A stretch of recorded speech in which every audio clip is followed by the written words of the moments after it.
Hello everyone, I'm Rakhi and I'm back with the another new chapter number 9, Hydrogen of class 11th NCERT.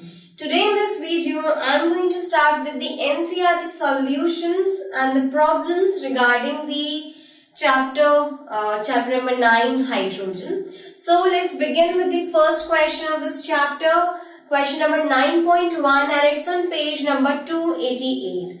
Let's move on to the question now. Question is, justify the position of hydrogen in the periodic table on the basis of its electronic configuration. We need to justify the position of the hydrogen in the periodic table on the basis of its electronic configuration. हमें बताना है कि जो hydrogen है हमारा वो periodic table में एक स्पेसिफिक जगह पे ही होता है. It is the first element of the periodic table. तो हम उसको उसी स्पेसिफिक जगह पे क्यों रखते हैं? Why not we are mixing the hydrogen with the other elements in the periodic table. See, hydrogen is the first element of the periodic table and और जो हाइड्रोजन की इलेक्ट्रॉनिक कॉन्फ़िगरेशन है वो 1s1 है. ठीक है. And due to the presence of one electron in its 1s shell, hydrogen shows a dual behavior. It resembles with the properties, some of the properties of the alkali metals and the halogen.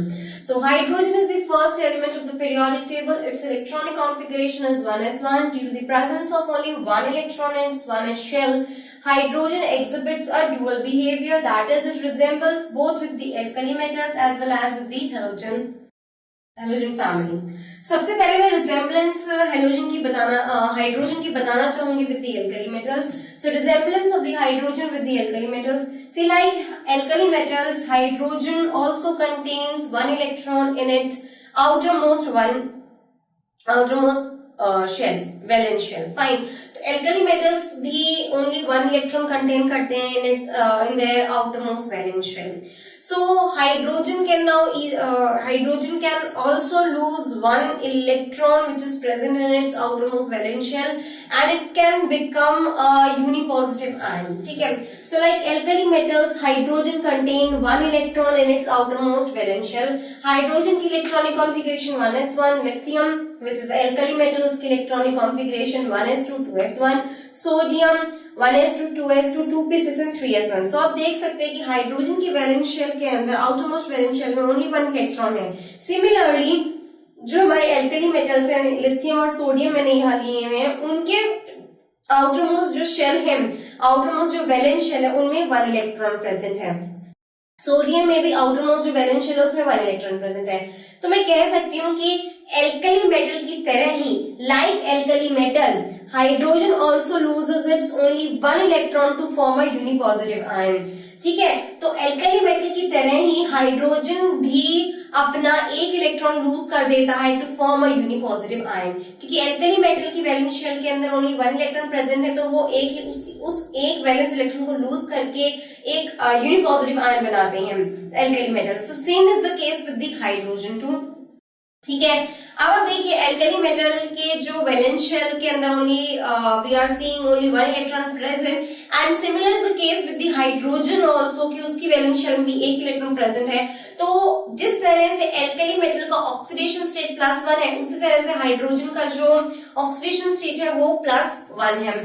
ठीक है. So like alkali metals, hydrogen exhibits in oxidation state of +1 in its compound. देखिए ये एक hydrogen का compound है, hydrogen chloride. इसमें hydrogen का जो ऑक्सीडेशन स्टेट है वो +1 है. अगर हम सोडियम क्लोराइड, पोटेशियम ब्रोमाइड देखते हैं जिसमें हमारे पास एल्कली मेटल्स हैं, उनके भी ऑक्सीडेशन स्टेट यहाँ पर +1 है. तो देखिए जो उन्होंने कंपाउंड फॉर्म किए, उन कंपाउंड्स के अंदर यू कैन सी कि हाइड्रोजन का भी ऑक्सीडेशन स्टेट 1 है और जो एल्कली मेटल्स ने कंपाउंड फॉर्म किया उसका भी ऑक्सीडेशन स्टेट 1 है. तो this is the second resemblance of hydrogen with the alkali metal. Coming to the third one, like alkali metals, hydrogen combines with electronegative elements to form oxides, halides and sulphides.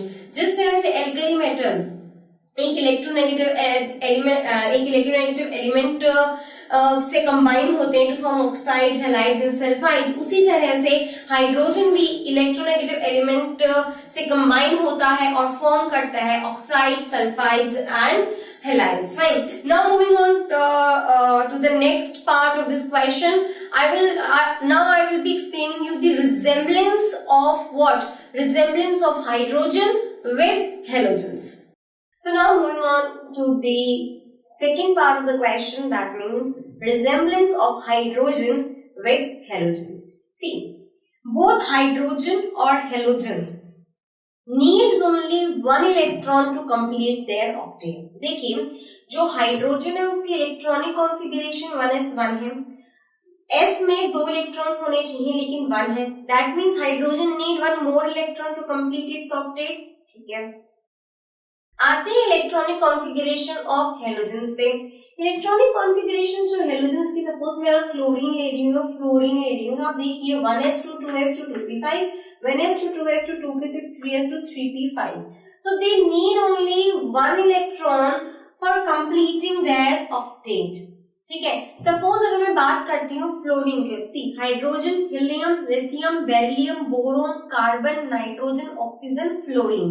Fluorine comes on 9th position, 1s2 2s2 and 2p5 9th position पे आता है. अगर मैं इसका valence shell देखूं कि भाई उस वैलेंस शेल में कितने इलेक्ट्रॉन्स प्रेजेंट हैं, तो it is 7 electrons which is present in the valence shell of the fluorine which is a halogen.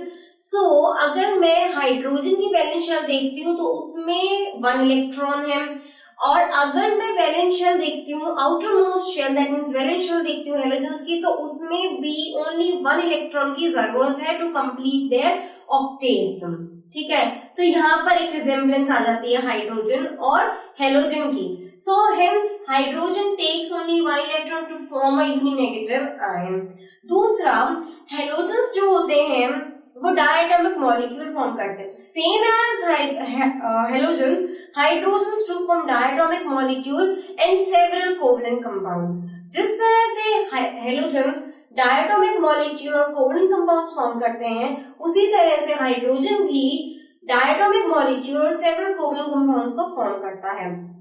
ठीक है, लेकिन आपने ये देखा कि हाइड्रोजन की सिमिलैरिटीज मैंने आपको बताया, रिजेम्बलेंस बताया एल्कली मेटल्स के साथ में और हेलोजेंस के साथ में, लेकिन कुछ ऐसी प्रॉपर्टीज हैं, कुछ ऐसे ग्राउंड्स हैं जिन पे हेलोजन जो है, एल्कली मेटल जो है, they do not resemble with hydrogen. That means hydrogen do not resemble with alkali metals and halogens in some of the properties, in some of the grounds. ठीक है, अगर मैं देखूं एल्कली मेटल का case, तो alkali metals जो होते हैं वो मेटालिक, उनके पास जो प्रॉपर्टी है, उनकी जो प्रॉपर्टी है वो मेटालिक है. That means they possess a metallic characteristic.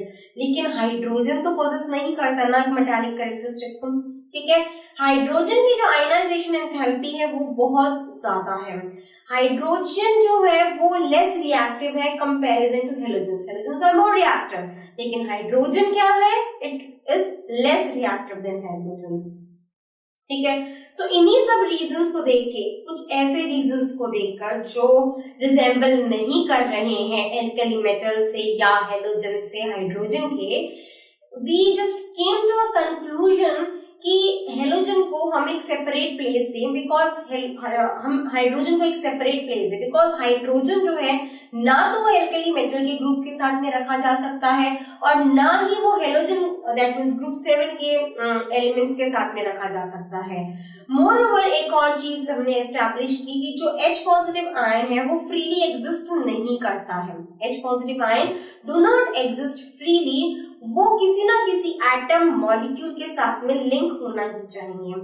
ठीक है, सो इन्हीं सब रीजंस को ध्यान में रखते हुए भी रीच्ड टू अ कंक्लूजन कि hydrogen is best place separately in the periodic table. उसको हम किसी के साथ नहीं रख सकते हैं. It is placed separately in the periodic table. Fine, so now please have a look on the board. Resemblance with halogens. Both hydrogen and halogen require 1 electron to complete their octets.